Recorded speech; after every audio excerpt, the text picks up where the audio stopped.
I like it. Oh, right Sam, what's cracking like it? here. Hey, Dad, how you doing? I'm good. How about you? I am great. I'm calling you. Um, you got about a couple minutes? Yeah.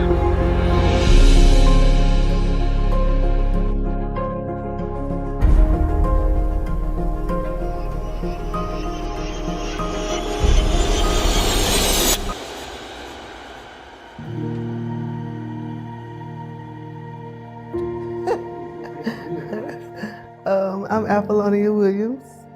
I am the author of Concrete Rose. So I've been wanting to write this book for years now. I've actually been writing this book for years.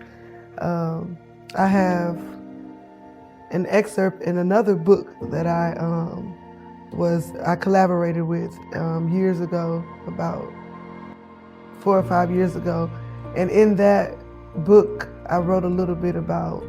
It was called "Be Fabulous and Forgive." So I told a little bit about my story with my mother, and basically how I forgave her, for being a childhood trauma and things like that. And so from that, before I was a part of that collaboration, I've already wanted to be. I already had started writing the book, but I feel like that collaboration is what ignited me to want to go ahead and finish the actual book. But I could say I'm a big procrastinator. Procrastination plays a big part. I think it has a lot to do with narcolepsy. I was diagnosed with narcolepsy. So a lot of times I'm tired and it makes me less productive. So when I'm typing and writing on the computer, so I just get sidetracked and I just get thrown off, and I don't know, just life anyways. My life is just, I get pulled so many different ways, so I never really had a chance to like just focus fully on me and actually finish. And I think when I just lost my mom, it just ignited me to finish that, to go ahead and finish that, because that was one of the things that I would talk to her about. What inspired you to start searching for a father? The funny thing is I never was really searching physically, or I never was looking for my father because I thought I knew who my father was. So that's the crazy part about it. I didn't know that I was searching. I never really started actually searching for a father. What happened is I was told that a man was my father growing up. And we never really had a close relationship. He kept in contact. I knew who he was. But I was basically real close to my family on his side. And I still say my family because that's still my family to this day. But my grandmother then, Miss Cheers, she was a sweetheart. She used to come get me and I would be around my father's side, but he would never really be there. And I'm just being honest, he wouldn't be there. My aunts would be around, my cousins and stuff like that, but I never really had that relationship with him, that father-daughter relationship. So I was always yearning for the relationship, but I wasn't actually looking for the father, if you know what I mean. Because I thought I already had a father. It's just that I didn't have that relationship. So I did always yearn for that relationship with my parents. As a kid, watching TV, Full House used to be one of my favorite shows. And I just love the big family. I've always wanted a big family. I've always loved that house full of people, growing up. Even with me, when I first got my apartments, I used to always keep a lot of company because I just love big families and a lot of families. So my mom's side, with my mother's side, my grandmother only had 2 daughters. And that was my aunt and my mom. And between them two, my aunt has 2 girls, and my mother had 4 girls. Well, she birthed 5 girls, but only 4 of us survived.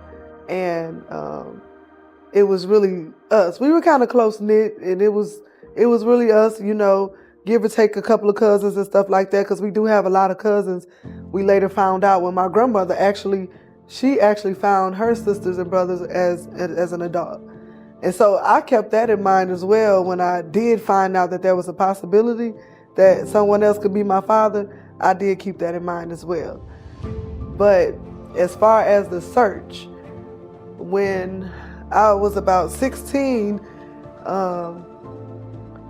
one of my family members that I was living with at the time, her and my mom used to run together back in the days, and it was another man that she was saying was my father. And she was like, well, that's your father.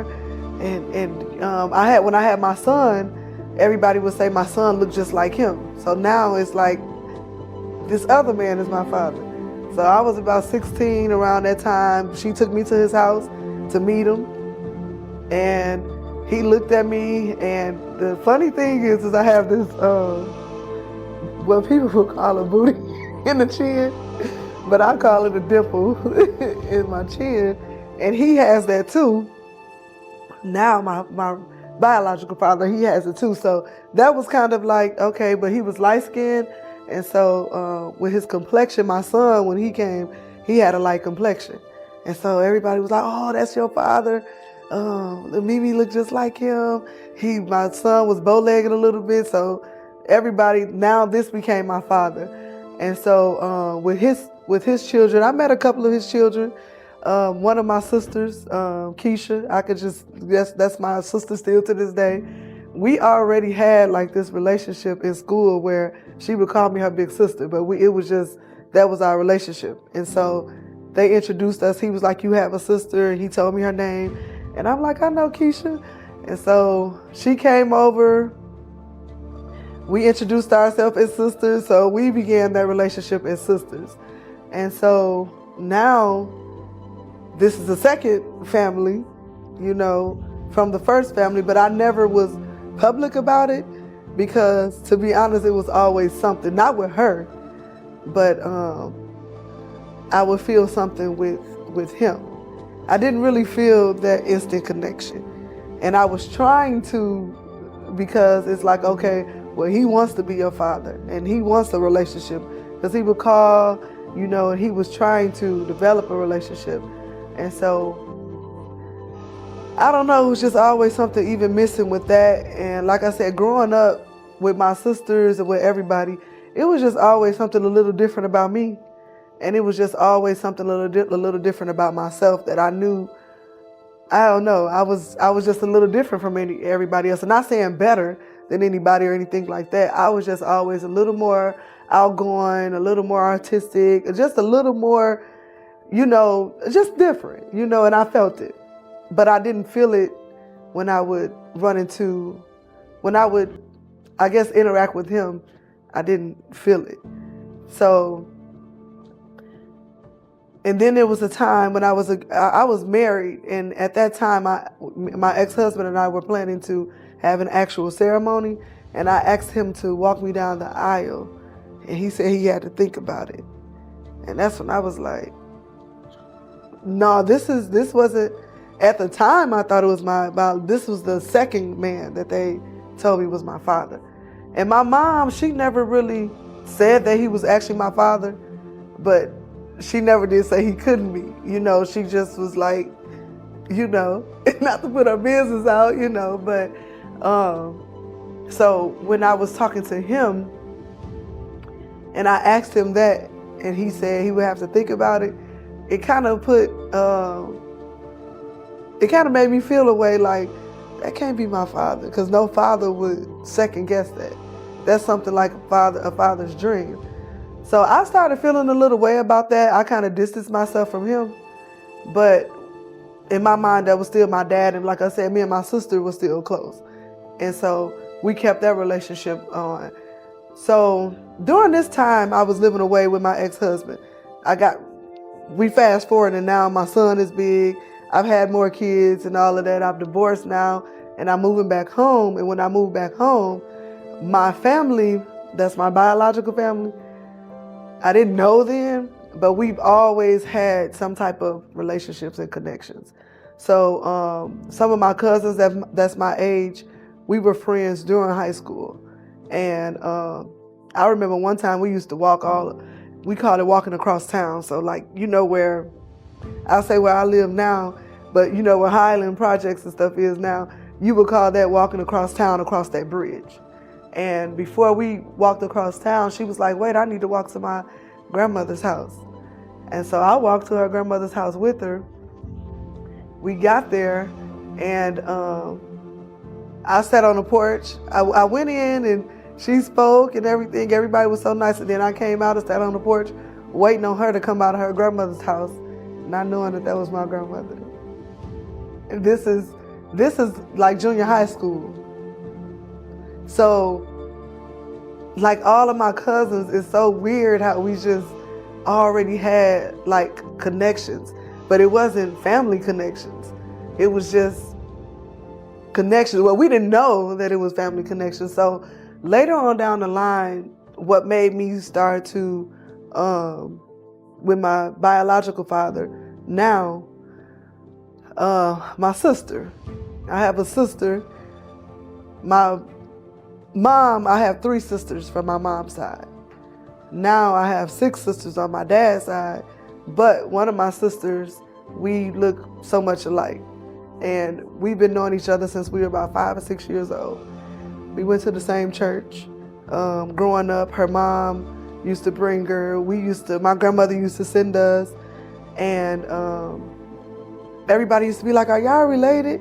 Are y'all related? And we used to be like, no, we're not related. Since like her family would, when they see me, they'll be like, oh, I thought you was my niece. Oh, I thought you was my cousin. Girl, you look just like my cousin. All growing up throughout our whole life. Even in high school, we had like a little back and forth, and her mom was like, y'all are sisters in Christ. Y'all can't be fighting each other and stuff. Because she had her people, I had my people. We was about to get down, But her mom called, and her mom like stopped it all. And she basically was telling us, y'all are sisters in Christ. Y'all can't, be fighting each other and things like that. Never just knowing. And if you see her, you would just be like, wow. Her sister has a raspy voice like mine. So it was just really like everybody just thought that we were sisters. And so one of my aunts, they always worked in the school system. And they would see me.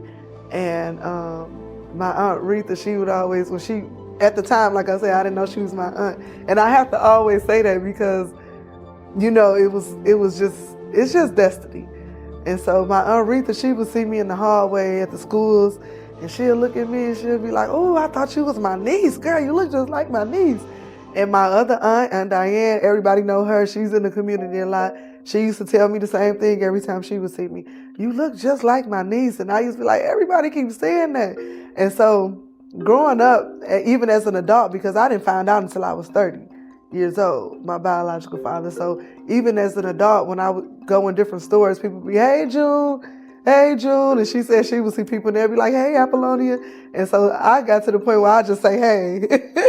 I didn't even say I'm not June. So our whole life,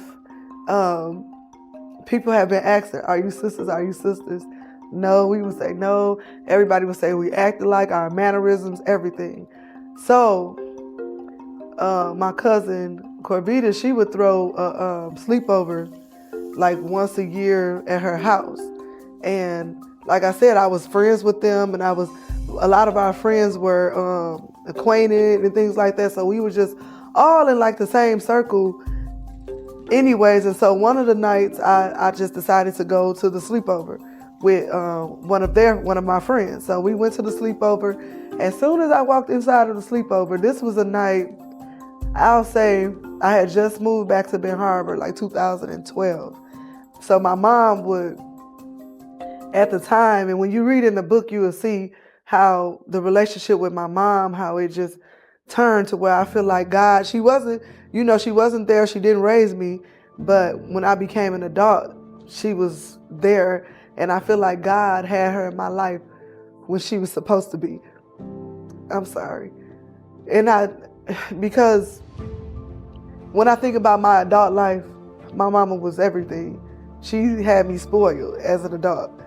And so that night, she was actually watching my kids when I went to the sleepover. And so when I went to the sleepover, when we got there, I opened the door. One of my aunts, the first thing she said, they looked at, was like, oh, I thought you was my niece, girl. And so, you gotta have that one auntie that say anything. Everybody has that one auntie that just will say anything, and that's my Aunt Linda. And when Aunt Linda, she looked at me, she was like, girl, I thought you was my niece. Your mama had to sleep with one of my brothers because you look too much like her. And when she said that, at the time I had my little drink. So, when you drinking, stuff like really set in. So when she said that to me, it stuck with me. And so that night, she didn't even know that it stuck with me. Everybody just kept saying it all night. Oh, you look just like June. You look like Nene, all night. And so then when I went back home that night, my mother was there with the kids. She was in the bathroom in the mirror. And I went up to my mom, and I think the only reason I said my dad's name was because of my sister, that they would say that I look like my sister, because it's a lot of more brothers. So I just said my dad's name at the time because of my sister. So I asked my mom, I said, Mom, I said, June married him? I said, that man June married him? And so she looking, she just doing whatever she doing in the mirror. She was like, yeah, I know him. And so I was like, Mom, I was scared to ask, because you don't ask grown folks this type of stuff, but I am just like that type of person. When I want to know something, I want to know. So I was like, Mom, did you sleep with that man? And my mama was like, girl, no, I didn't say sleep with. I said, did you talk to that man first? I said, do you ever talk to that man? And she was like, girl, she looked at me, she was like, nah. I said, but she did it in a way where I know when my mama, she was fibbing. So I said, Mom, did you sleep with that man? And she was like, girl, one time. And when she said that, that's all it took for me. I said, Mama, can that man be my dad? I said, oh my God. And I got on the phone, I called my cousins. At the time, like I said, I didn't know they was my cousins, but I called her. I said, girl, you wouldn't believe what my mama just told me. And she said, what? I said, she did sleep with your uncle. I said, my mama slept with your uncle, girl. And she was like, what? And so from then, it just took off. It was like, you got to know my family. So once you tell one, she called somebody. And the next thing I know, my cousin, at the time, she called me, and she wanted to, when she called me, she was like, Tornita, she got word, and Tornita like how I am, we determined that we want to know something, we gonna find it out. So she kind of like ignited that flame to let me find out, because I believe in her heart, she knew too. She felt it too, because she didn't let up either. And she was the person that I would call, she called me and she was like, somebody want to meet you. And I went to her house, and that's when I met my granny. And my granny, she was sitting on the couch, and she looked over at me, and she was like, oh, she looked like Nene. She sound like Nene. And she was like, let me see your hand. And she took my hand, and I don't know what she was looking for, but she took my hand, and she did something, and then she looked at me, and she said, you my granddaughter. And I was like, I am? And she was like, you my granddaughter. She said that on the couch. And so I just started smiling, and I told Tornita, I was like, Granny, she said, I'm my granddaughter. And so from then on, I hadn't met my father in person yet. I hadn't met him. And that's when I met Granny, and when my granny said that to me, grannies be knowing for some type of way. I felt a little relieved, and I felt good, because I'm like, Lord, if this is my family, I finally get the family that I always wanted, this big family, because it's a huge family. When I tell you, huge. And so it made me feel I just felt relieved, and it made me smile. I smiled, and I just looked at my granny like, this is my grandma. And that made me, this time, I didn't want to just go saying that this was my father.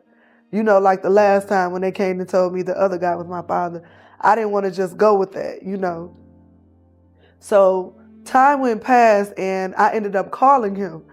My cousin gave me the number and she's like, you need to call him. Y'all need to do a blood test. And in between time, I had a lot of family reaching out to me and was like, you are a cousin. You are a cousin. You my family. My aunties from beginning, you're my niece, So when I first called my father about it, I told him, I told him who I was. Cause you gotta know me, I'm about 26 at the time, 26, 27, I think. Cause this was probably like a two-year gap. So I'll say 28, about 28. And so I called him and I said, I introduced myself. I said, I'm Apollonia. I said, my mother is Angela Williams. And I was like, from my understanding, my mother used to date you in the back in the day. And he said, well, yeah. He was like, I remember your mama. He said, but you was already a baby because I know that name. And so I said, oh. He was like, yeah, I remember your mama. He was like, but yeah, I think you was already a baby. So nah. He said, nah, I can't. I can't be your dad. And so I was like, oh, okay. So I took him at his word. I said, okay. When I called mom right after that, my mom was like, I said, now at first I did used to talk to him. So now when I call, I'm like, well, mom, I said, mama, he told me, he said I was already a baby when y'all were together. She said, no, you wasn't. Oh, now you sure? Now you know. So she was like, no, you wasn't already a baby. She was like, I know what I was doing. And I know, she said, you weren't a baby already. So I called him back. I said, my mom said I wasn't a baby. Can I just get a blood test? And that's when we started. He was like, oh, I don't know. I got to think about that. Because you got to think he has a wife. He had a wife. And later on down the line, he told me he did go on and look at me on Facebook and stuff like that. I sent his picture to my grandmother and to my older sisters. And they were all like, Abby, this got to be your father. Because when you look at him, I look just like him. And when I looked at him, I just started. Now I was becoming to the point where I would go sit and look in the mirror. And I remember one time just looking at myself and I was thinking to myself, like, who are you? Who are you for real? Now you got, this man was your dad, this was your dad. Now here come a whole nother man that could be your father. Who are you? So I would just stare at myself in the mirror and just wonder. And I felt incomplete a little bit. I felt incomplete and I just felt like I had so many unanswered questions. But the longer the time went by, the louder the questions became. And it was like I wanted to know so bad. And when I first met him in person, he came to town for an event.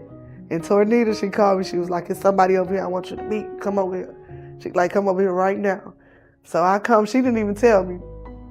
I come. It was him that was there. And when I tell you, we sat on the porch, her porch, and we had a conversation. And I feel like I felt the connection that I told you that I knew I didn't felt the last time. I felt it. And I was just looking at him. I was observing his mannerisms and everything. And I was just looking at him on the porch. And I'm looking this way because we was sitting like this on the porch. And we talked for so long. And it was just like a natural, organic conversation. I wasn't nervous or any of that. I just felt like this is my father. I remember talking to my friends that about it. And I'm like, that's my dad, y'all. Because I'll say about a month or so, a couple months before that, the first guy that they were saying that was my dad, I ended up running into him and I was telling him that I was being evicted at the time and I had to move out of my house like the next day. I had to move out and I just needed any help I could as far as, I ain't asked for no money, nothing, no trucks, nothing. I just needed hands. And he came he came and he saw all of the stuff, you know, getting ready to be packed and everything. And he was like, oh, so you got to move today? I said, well, y'all got to be out by tomorrow, so, you know, any help? He said, well, I'm finna get ready to go watch this game. And I'll come back after the game and finish helping you. And he never came back. And so I felt like that can't be my dad. No father would have ever done that to their child, you know, for you to just leave and your child getting evicted. First of all, if you can't help financially, help physically, you know what you can do. And so in the back of my mind, I felt like that wasn't my father, because we just never had no connection. I had more of a connection with his family than I had with him. And so when I was talking to my biological father, the connection and the things that I felt like this was my dad. You know, this is my father. And I just felt on the inside, I just felt like, wow, you know, this is coming together. And after he met me a couple of times, he came and he met the children. He would start calling because I think he was feeling it as well. And so after that, it became, you know, like this thing that I'm just his daughter. I remember one of my cousins before he passed away, Sam. He was very popular in the city, real loved. He dated one of my friends forever. They have a daughter together that now is my cousin, and I didn't even know it was my cousin at the time, but when he was dating my friend, and before he passed away, he gave me a ride home, and he told me, he was like, well, my uncle told me to consider you my cousin. You know, he was like, so you my cousin. And that's when I knew that my dad, you know, had been saying I'm his daughter. And, you know, he passed away before the test before the test was done, so I never got to chill with him as my cousin, you know, but we did get to chill sometimes. But my dad went on for a while and he just felt like, you my child. He didn't need a blood test, but I needed that for closure for me because of the past trauma I had suffered with, you know, people coming to me and introducing me to these families, and I'm getting introduced to all these different people, and they're not my family for real. We would have get-togethers.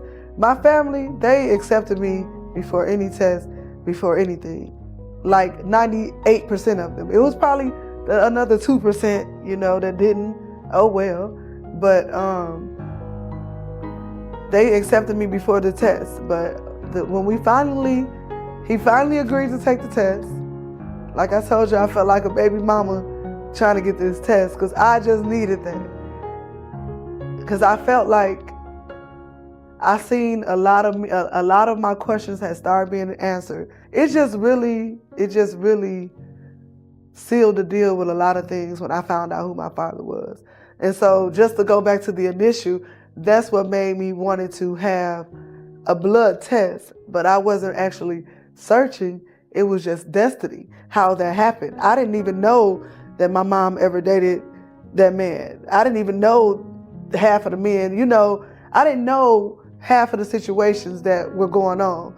I'm just a little girl, wanting parents, wanting a big family, never knowing. One thing I will say is that I have always had God, and I've always had a relationship with God since the age of like 5 or 6. So I've always prayed. I've always believed in God. I've always believed. I hate to say destiny, but when I say destiny, I'm still talking about God, because God is destiny, and you know, and He brings it together, and He will. And that's why I'm always, my friends, they'll tell you, they be like, God don't play about you, because I'm a firm believer in Jesus in everything. And I feel like God listened to me my whole life. My whole life, I always wanted this big family.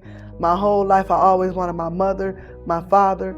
And you know how they say He may not come when you want Him, but He come right on time. God knew that I was going to need that as an adult. I was straight as a kid. I had so many mother figures, my teachers, my friends that, you know, most of my friends, we've been friends since elementary school. So a lot of them, through their mothers, I didn't lack what motherly love was, but I lacked it from my mom, but I did get it as an adult. So Now, was there any anger or any type of emotion towards your mom at the fact that she didn't tell you sooner? I don't think I ever felt anger. I think we laughed about it more than I was angry, because I would play with her like, you knew that man wasn't my daddy. You know, I would tell her, I'd be like, you knew that wasn't my dad. And a whole nother man named me that she was going with at the time. So mama was a rolling stone. Mama had it going on. And so the guy that named me was actually my sister's dad named me Apollonia, after Prince's girlfriend in Purple Rain. So that's where my name actually came from. So it wasn't my actual father who named me, but I kind of would joke with her like, you knew that this probably wasn't my dad. And the only thing that, I don't think I felt anger toward anybody. I just felt like I missed out, because I feel like, you know, that could have alleviated a lot of the foster homes, a lot of talk about that. Moving in different houses and stuff like that. Home, how did that become? The foster homes, when I was about, I think I was like 9 or 10. I know I was in like first grade when it happened. My grandmother, she had a boyfriend. He was living with us on Bishop too, so I don't know. One night, my sisters, I had 4 sisters, we had bunk beds. Me and my two older sisters, the beds were perpendicular. So theirs were on this side, my sister, and that's next to me, ours were on this side. And they would spend the night a lot at my cousin's house. I was my grandma baby. I like to be at home. I didn't like spending the night at people's house. I didn't like going nowhere. I wanted to be under my grandmother. And the night that they left, my grandmother's boyfriend molested a family member while I was in the room. And so I witnessed it, and I don't know, I got scared, but I didn't get up right then because I was scared. But as soon as I saw my grandmother, I got up and I told my grandmother what I had witnessed. And I was a kid, and I was doing what I thought what I was supposed to do at the time, but I didn't know that it was creating, like, it's been a lifetime. That situation created a lifetime of trauma. They don't like to talk about it, but I like to talk about it because I feel like when you talk about it, you're relieving it and you're actually healing from it when you can talk about it. And what that did was cause division, so much division. After that happened, after I told grandmother from a kid's perspective, I told my grandmother what I saw. The next couple of weeks, we were being picked up by CPS, going into foster homes. They separated me and my sisters. Me and my sister that's next to me, we went to the same foster home. My 2 older sisters went to another foster home. That foster home was like, I can't even remember the lady's name. If I saw her today, I couldn't even remember her face. I just remember her husband's face. And I don't even know if her children, if they remember, because we will meet some of their actual family because we were in the foster home, but it was about 4 or 5 other kids there at the same time. It was really strict, and I know foster homes have to have certain rules, but the rules were a little absurd. I have always been this independent, I guess, strong-minded kid person, and they would have certain rules, like we couldn't drink water after 6 o'clock, so me and my sister would be in the bathroom in the sink like this, getting water out of the sink, and then every Friday we would get allowance $1 every Friday, but we would have to spend it in their candy house. We had to call her mom and him dad, and that's why I can't remember her name, because I refuse to call her mom, and if you didn't, you would get a whooping. Those people shouldn't have been foster parents. They shouldn't have been. They did not treat their foster kids right. And so after a while, We did end up going back to my grandmother's house. I don't know, from a kid's perspective, you don't know what's going on behind the scenes. And then we came and got snatched up again, and we had to go to another foster home. And I ran away from that foster home because I couldn't be on the phone. It was like, I was like one of those kids where I'm going to do what I want to do. I had that in my mind. And so it was a lot of other foster kids at this house. And so I ended up leaving, and that's how we ended up, I ended up leaving that foster home. But one thing about it, when I would run away, I always went to school. I went to school every day. School was like my scapegoat. It was like my escape from everything. I had my friends. Like I said, I've been having the same friends since high school, elementary, some of them. And I had them at school. Being with them gave me a feeling of normalcy. They had their parents, they had their families. And so at school, it was like I would achieve. I would be a high achiever, on honor roll, all the time, in different clubs, just doing different things in school. And I think I just used school to like channel that feeling that I had of abandonment a little bit. I just always wanted to be a part, I just always wanted to be a part of a family, a part of people. And my friends in my school, that's what we had, community, we had family. I was on the cheerleading team. I was one of the top cheerleaders. I've always been very talented in a lot of different areas. I was one of the top cheerleaders, and I would use that as my, outlet, I guess. And I don't know, it was like I would live with them sometimes because I had got to an age where I wasn't living in a foster home. After what I've been through, I wasn't about to be in any foster home. And I remember one lady, Miss Peterson, she treated me so kind.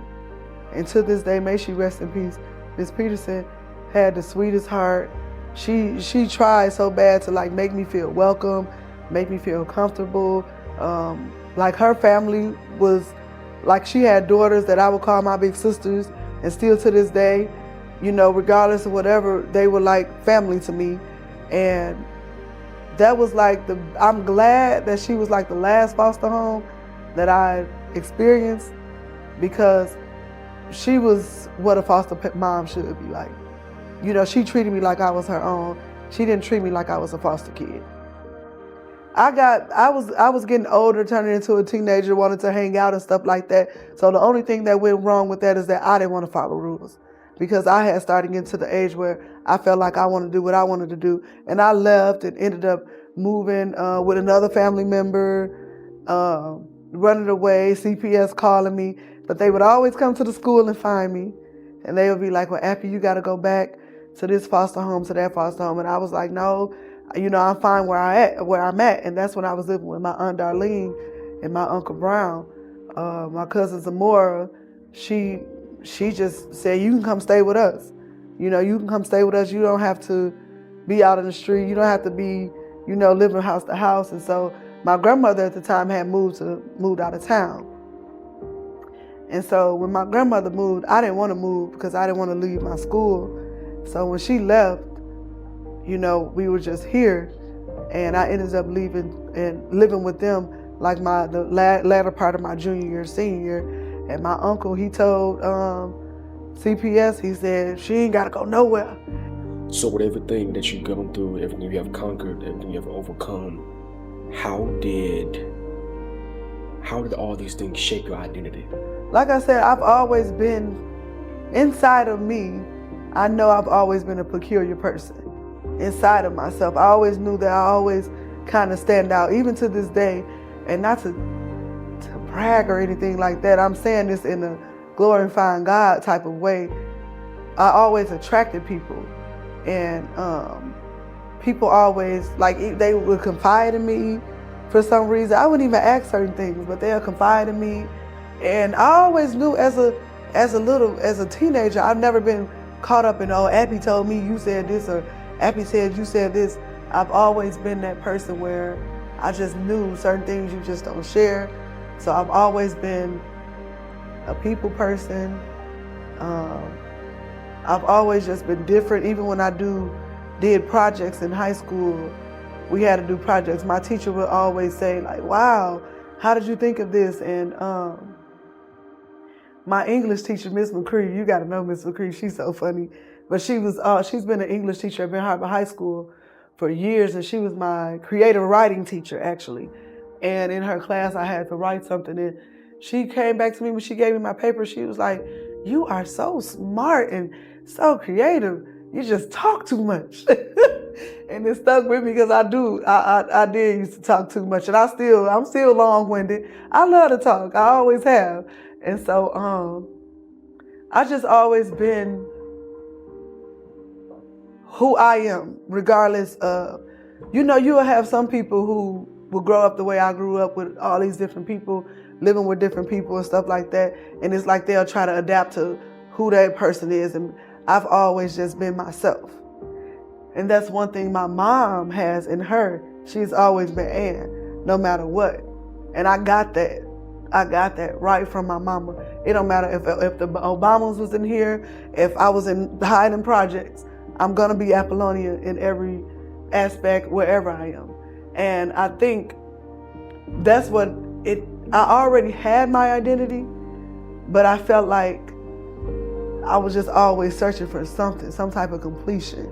You know what I mean? You know how you can make a certain cake or something, but it's like something missing. You make up a recipe and it's something missing to complete it. That's how I always felt like it's something missing in me. It's certain things, like my sisters, they're so different than me. And I'm like, what? I'm so outgoing and I'm just different, And I think when I found out once that blood test came back, it's like it ignited something in me. Like, you couldn't tell me nothing. You already couldn't tell me nothing, but that was just like, I know who I am. I know exactly who I am now. There's no question in my mind about, is it this person, is it that person? I know exactly who I am. So now it's like I'm a part of somebody. I have a legacy. I have a family. I have a lineage. I know who it is, and I got this big family that I just always been praying for, and they love me so much, and they just took me in. I'm so sorry. They just took me in with no question, and it's like, I feel like God did everything he was supposed to do for me when he was supposed to do it. I've always been wanting this I've always been wanting this, so I'm not, like I said, I've never been angry at my mom. I definitely wasn't angry at my father because he didn't know, but the way that they just loved me and they embraced me no matter what, it just make me feel so good. It make me feel like, I can conquer the world. And I'd be so happy to introduce my kids. Oh, this your cousin. This your cousin. My kids one day, they was like, Mom, because their father's side is real big too. So they like, Mom, we got too many cousins. And like if they meet somebody when we leave, they be like, Mom, like even if we got another cousin, just don't introduce me to no more cousins right now. But the family reunions and just like the impromptu get-togethers and things like that, I'm real family oriented, and it's just like I got everything in this in 2 weeks. And the reason why I say 2 weeks is because that's the gap that we had to wait before the blood test came back. And in those 2 weeks, I kept looking at myself and like, this gotta be your father. Like, and I kept thinking to God, you finna give me this family? Are you really, you're gonna do that? And it's, if you don't have a relationship with God and you don't know God, I don't know what nobody can believe in, because that man did that for me. He did that for me. He knows that's what I needed to. He knew what was coming. Even before I knew. I didn't think I thought my mom was gonna be old, grow old and keep it. He knew what was coming. He knew I was gonna need all of them. The day that my mom passed, they did not leave me.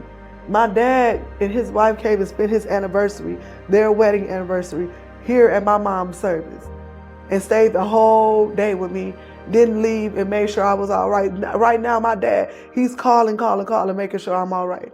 Just, oh, you okay? I'm just checking on you. And God knew I was going to need this for a time like this. He knew it. I didn't know. And I'm thinking, I just got this big family because I love family. No, he knew that my mom was going to leave. He knew he was taking her. So he knew I was going to need this. I was going to need them. And I have my aunt passed. That was my only aunt on my mom's side. Now I got 5 and 6 aunts. You know, look how God will, he's just awesome. And I give him all the glory for all of it. A couple minutes? Yeah. Okay, I'm actually starting to tell our story, and I'm doing a documentary about my journey of finding you and everything. And I was just telling them how God just really put everything together like destiny, the way that you guys were all brought in my life with you, the family, everything. And basically how God just knew, you know, with Mom passing, God knew that this was coming, and he knew that I was going to need you all at a time like this. But, you know, we were thinking it was just about finding the Father, but it's just so much more. And I just was telling him how I just thank God that I have a Father now that I can call, that I have a relationship with, and it just feels good. Okay. You almost got me in tears, girl. I done walk in the room by myself. But I'm with you, you know, and I almost kind of knew it was coming. And I'm glad that it's coming. Because 2 or 3 times I kind of touched on it. I wanted to tell you, when we going to do something about this, you know, or put something together. Because this show is a touching, loving, godly story on how it all came out. Even going back to when you and Nene was a little girl and was play sisters, and people thought y'all looked at alike, and come to find out y'all was real sisters. Mm-hmm. Well, it's a story to be told.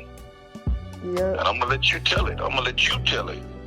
If anything you want me to interject or say, then I will. But I'm going to let you tell this story.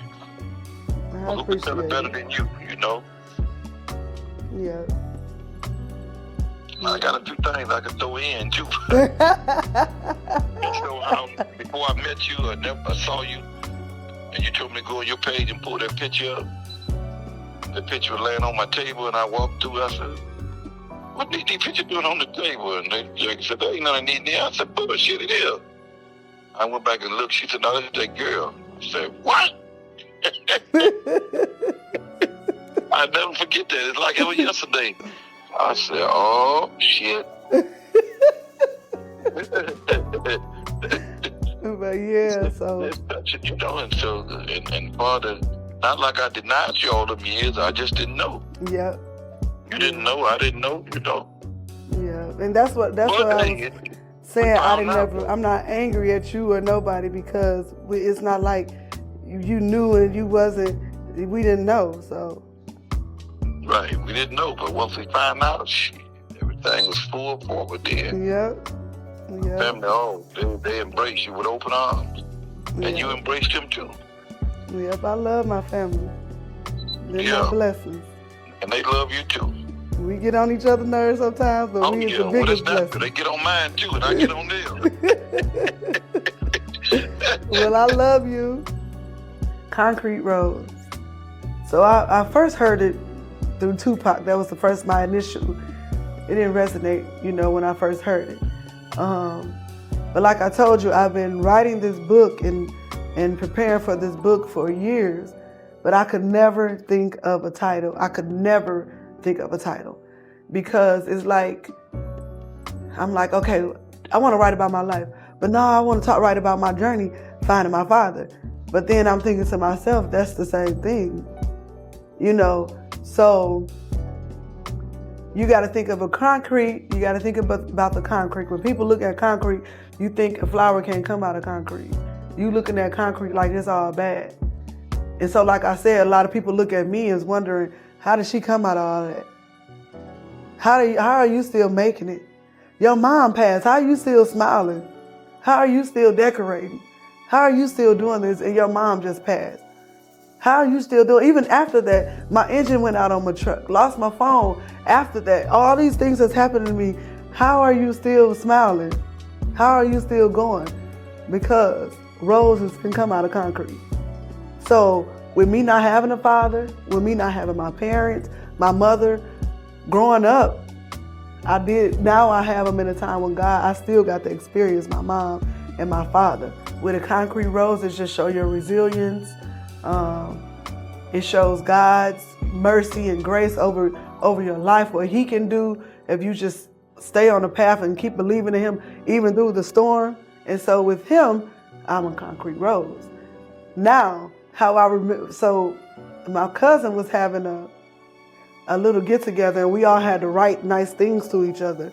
And one of my cousins who's a poet, she's sitting on her talent. She's sitting on it. I can't wait till she's bad. And she was writing, and in the message she said, "You're a concrete rose." So. I didn't hear nothing else that was said after that. That's all I heard. I said, that's the name of my book. When we were sitting there, I said, that's the name of my book. I said, thank you so much. And when I think about it, it just resonates. That's me, a concrete rose.